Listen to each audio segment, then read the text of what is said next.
Hello everyone, it's Christine back again for another Wine Wednesday. So what I wanted to do today was talk a little bit about buying local. So what buying local in our region essentially means is buying Niagara wines. I've mentioned a couple times in the past videos that I've done that I'm a big proponent of buying Niagara wines. Part of this reason is because I, of course, enjoy drinking the wines. I love the taste of them.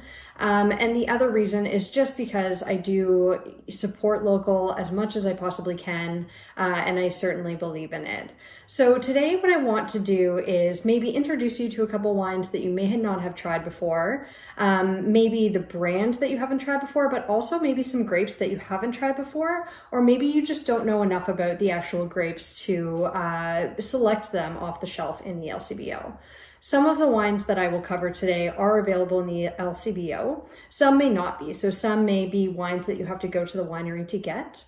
I know that a lot of wineries in Niagara right now are doing curbside pickup. So if you want to do a road trip, that's definitely something you could do. Or once wineries reopen, maybe that's something you want to make a day trip out of, make a weekend trip out of, and go down to Niagara and discover some new wines. So I hope you enjoy the video today. I will be showing you the bottles so that they're easier to identify if you are to go purchase them. So here we go.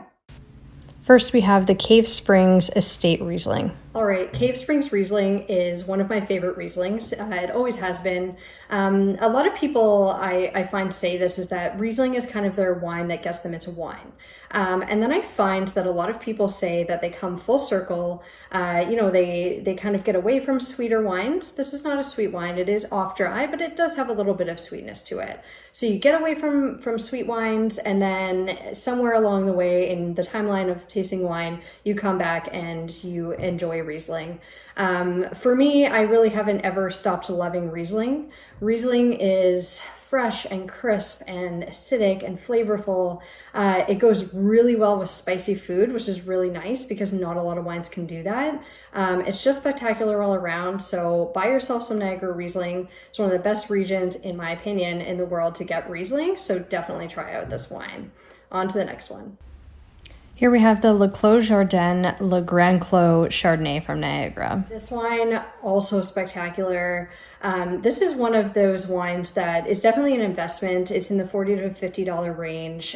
So if you're really looking for something that stops the show, it's your showstopper wine, this is it.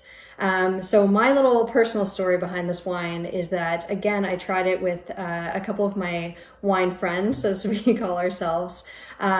We actually tried this wine with a Premier Cru Burgundy, and I will tell you that 3 out of the 4 of us actually called this wine as the Burgundy and the other as the Niagara. It really just blew our minds. Once we went back and tasted it, of course, you can kind of taste the New World nuances in it, but we really found that this wine is just so indicative of Burgundy, and it has so much beautiful, crisp acidity and minerality. It's a gorgeous wine. It goes amazing with food, any kind of rich, buttery sauces, anything with kind of a salt component, it's going to go with that. It really is just a spectacular Chardonnay, and it shows off the best that Niagara can give you. So if you can get your hands on this, we actually do have it at the club, and I can also order it privately for any members who are looking to order it. It really is spectacular and something special, a little bit of a treat with everything that we're going through. So on to red wine now. Next up is the South Brook Laundry Vineyards Gamay, which is organic. So Gamay. So sometimes I find that people shy away from Gamay, and I've never understood why, because I love it personally. I think it's both an easy drinking, beautiful, complex, interesting wine, but it also, goes really well with food, and it really has a lot to it when it's well made. So this wine specifically, the Laundry Vineyards Gamay, it's organic from Southbrook. I actually have a friend that works at Southbrook, and he brought this wine as a blind tasting again in another sommelier event that I was at, and it really just blew our minds. We honestly thought that it was a French Beaujolais Cru from France, which is amazing that we can really create these wines that are so similar to wines from France. So this one is sometimes in the LCBO. You can definitely get it from the vineyard. I recommend visiting the vineyards.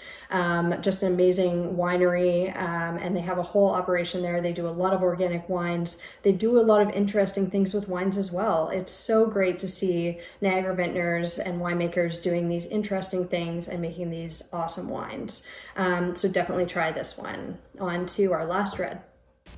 Last, we have the Henry of Pelham Spec Family Reserve Bac Noir.